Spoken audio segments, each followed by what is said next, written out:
susah-susah saya punya nama baik selama ini di dunia entertainment. Nama saya alhamdulillah tidak jelek. Masa saya mesti rusak dengan urusan korupsi? Pertanyaannya, apakah saya menjadi anggota DPR yang vokal apa enggak? Udah dilihat 4 tahun terakhir ini saya belum jadi DPR aja, belum dilantik aja udah vokal kan. Kalau lihat podcast saya, apa yang saya lakukan itu mungkin bisa lebih berani daripada anggota DPR yang ada. Dan tidak pernah ada sejarah podcast saya yang mengawal kasus hukum, ada oknum-oknum aparat apapun saya take down. Walaupun tekanan itu ada selama ini. Jadi insya Allah kalau saya di dalam sistem akan lebih vokal lagi. Itu intinya itu aja. Ya. Komitmennya adalah masyarakat dan rakyat yang memilih saya. Insya Allah saya akan berdampak dan memberikan jawaban buat masyarakat yang memilih saya, tidak akan mengecewakan, insya Allah itu.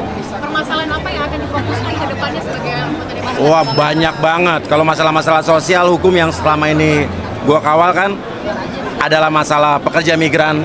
Itu banyak banget masalahnya. Itu kalau di bidang ketenaga kerjaan.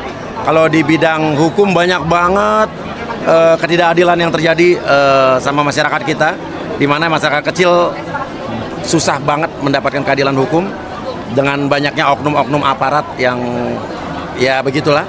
Terus kalau masalah kesehatan banyak banget kasus juga, ya BPJS juga yang harus dipikirkan.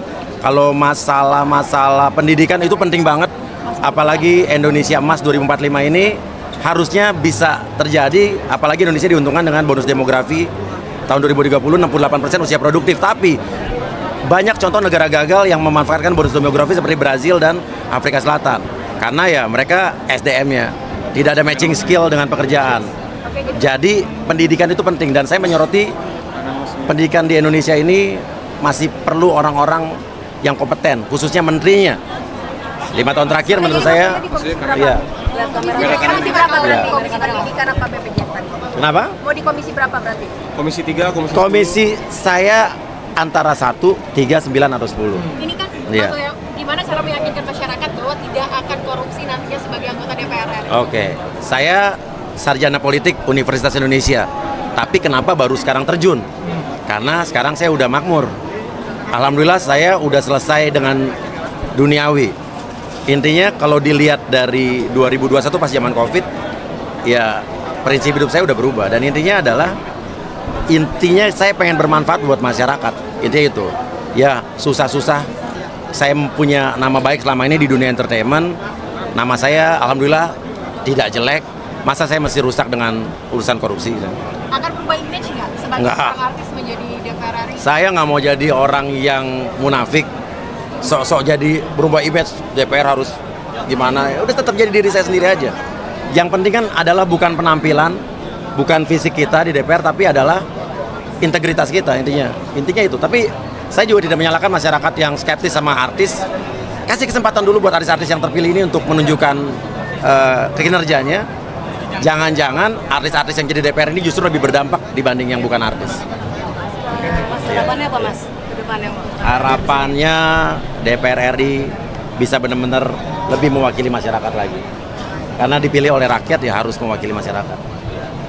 Kalau di dapil Mas Yoyo sendiri apa sih yang khusus dan konser disuarakan kemarin dan untuk direalisasikan? Ya dapil gue mau banyak banget gitu kan. Gue tuh kayak 4 tahun terakhir ini kan sosial media gue pengaduan sehari berapa ratus orang yang ngadu.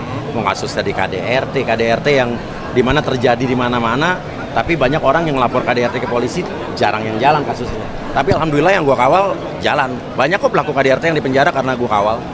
Terus habis itu hak asuh anak, di mana banyak orang tua yang sulit mendapatkan hak asuh anaknya, padahal dia sudah bukan sulit mendapatkan hak asuh. Banyak yang sulit bertemu dengan anaknya, padahal keputusan pengadilan dia udah mendapatkan hak asuh. Itu banyak banget.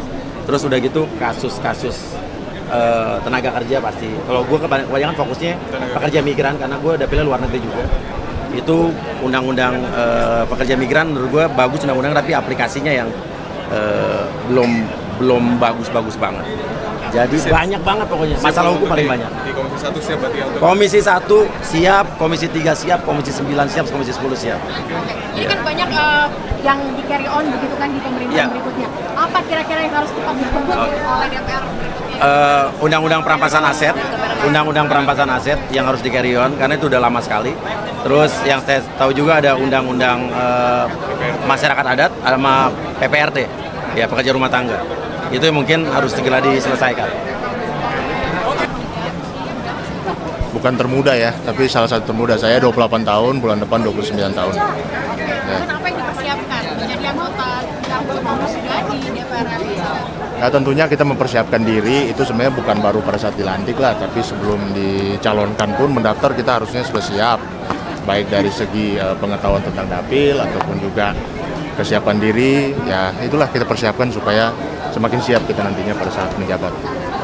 Nantinya isu apa yang akan diperjuangkan di DPR? Tentunya itu tergantung dengan komisi di mana saya ditempatkan, tapi saya sudah berjanji kepada teman-teman generasi muda yang ada di Sulawesi Utara bahwa dimanapun saya berada nantinya, saya tidak akan lupa terkait dengan isu-isu kepemudaan yang ada di dapil, baik itu tentang lapangan pekerjaan ataupun juga pendidikan ataupun juga pemberdayaan pemuda dan kualitas sumber daya masyarakat. Tapi ada komisi khusus nggak yang diincar untuk nantinya bisa mengangkat isu-isu yang ada di dapil? Ya kalau komisi yang sesuai dengan apa yang saya ingin perjuangkan, palingan kalau nggak komisi 11 mungkin atau komisi 10 juga bisa itu. Tapi tentunya kita nanti menyesuaikan dengan apa yang terjadi nanti lah. Kinerja kemarin kan DPR dinilai cukup kurang baik begitu. Bagaimana nantinya meningkatkan kinerja di periode berikutnya? Ya sama seperti tadi saya baru dari CNN juga yang disampaikan adalah pertama tentu kita harus menguasai dulu materinya. Kita harus menguasai topik apa yang nanti dibahas di undang-undang, termasuk juga memperkuat tim kita, tim analisa kita supaya nanti yang disampaikan itu memang substansial, bukan hanya mengada-ngada dan tidak berhubungan dengan topik kita. Mungkin ada skeptis dari masyarakat terkait dengan usia memimpin di Dewan Perwakilan Rakyat, yang gimana menanggapi? Saya rasa skeptis itu harus ya justru ya. Namanya anggota DPR ini kan kita adalah 580 orang, dalam artian kita semua ini membawa tanggung jawab dan juga mendukung tanggung jawab dari masyarakat. Jadi silakan masyarakat untuk berskeptis tentang anggota DPR RI. Jadi saya rasa itu biasa, dan tanggapan saya tentunya itu harusnya menjadi sesuatu yang memacu kita ya, bukan malah menjadi kita jadi nggak semangat gitu. Sebagai anak muda mungkin ada cara khusus nggak untuk nantinya menyerap aspirasi dari dapilnya sendiri?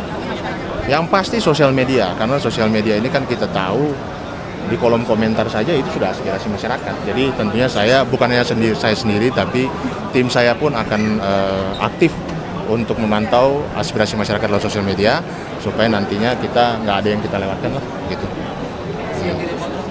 Kenapa? Siap, dan demo itu harus justru karena kalau nggak kita tahu dari mana juga.